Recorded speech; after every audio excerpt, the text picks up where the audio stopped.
আসসালামু আলাইকুম সব কিতা বালা আছেন আলহামদুলিল্লাহ আমিও বালা আছি। আজকে ভর্তা লই আইছি আর এটা তো সবে দেখেও চিনছেন, এটা হচ্ছে সরিষা।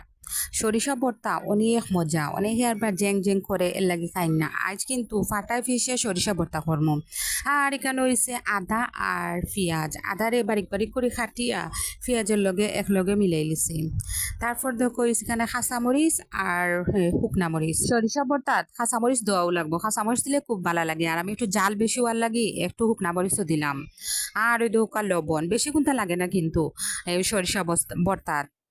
তারপর কয়েক কোয়া রসুন নিছি, তুরা রসুন নিছি। যদি রসুনের গন করে আর বা না দিলে কিলা কিলা লাগে, আমার কাছে লাগে না, মজা লাগে, বাট কোনো টেস্ট থাকে বা দিলে ভালো লাগে। অনেকে আবার রসুন আদা ভর্তার মাঝে দিতে চাই না বা পছন্দ করেন না।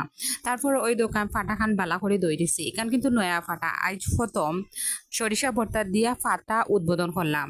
তারপরে প্রথমে মরিচ ফিসিলাইছি, তারপর মরিচ ফিসিয়া এখন রসুনও ফিসরাম। আর কালারটা কিন্তু যে সুন্দর আইছে আর জালও কিন্তু সেই রকম হইছে। এখন আমি সরিষা দিলেই। আর আমি প্রায় সময় ব্লেন্ডার করিয়া ভর্তা করি, ভর্তা খুব পছন্দ। কিন্তু ফাটাই ফিসিয়া যে ভর্তা, এই ভর্তা খাইতে অন্যরকমের মজা, অন্যরকমের টেস্ট। যারা খাইন তারা জানেন। এ কিন্তু ফাটা নতুন কিনছে 300 টাকা নিছো ফাটা। ভাবলাম টেকা নগি মজা হইতে হইব। তারপর তো চাটনি করি লাইছি, বাঁকা হতা চাটনি করিয়া খাওয়া স্টার্ট করি লাইছি। ছোটো ফাটা আছে, ছোটো ফাটা অনেক টুকাইছিলাম, তারপর একটা দোকানও পাইলেছি।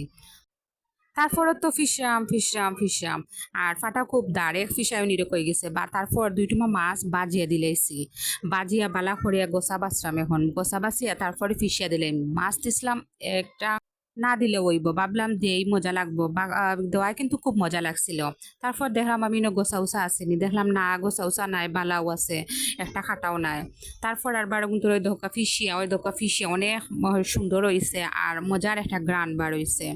আর সরিষার যে একটা জেং জেং থাকে, জেংটা কমে গেছে মাছ ধোয়ায়। তারপর ওই দোকা এখন মাখাইলাম।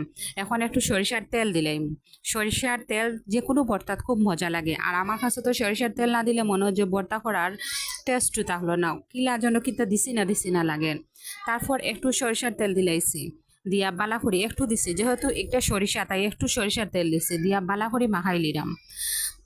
একটা কিন্তু ফাটাত ফিসিয়া মাখাইরাম। আমার কিন্তু পেঁয়াজ আদা বড়ইছে, তারপরে দোকা পেঁয়াজ আদা লবণ মাখাই লিমু বালা করি দিয়া। যারা সরিষা ভর্তা পছন্দ করে না তালাওয়ারে একদিন ভর্তা করে খাইবা, দেখবা সরিষা ভর্তা অনেক মজা, অনেক মজা হয়। বিশেষ করে যদি ফাটাত ফিসে সরিষা ভর্তা করেন তাহলে অনেক মজা থাকে। এই সরিষা ভর্তা সর্দি কাশি খুব উপকারী। এ সিজন যখন ভাইরাস থাকে সর্দি কাশি লাগে সরিষা ভর্তা খাইলে অনেক, সরিষা খাওয়াও তো এমনি অনেক ভালা। তারপর ওই দোকা আমি ভর্তা মাখাইরাম আমার মাখানিও শেষ। অত দেখতে যেন সুন্দর হয়েছে, খাইতে ওলা মজা হয়েছে। অত আজকে ভিডিও অপর্যন্ত, সবাই ভালো থাকবা, আল্লাহ হাফিজ।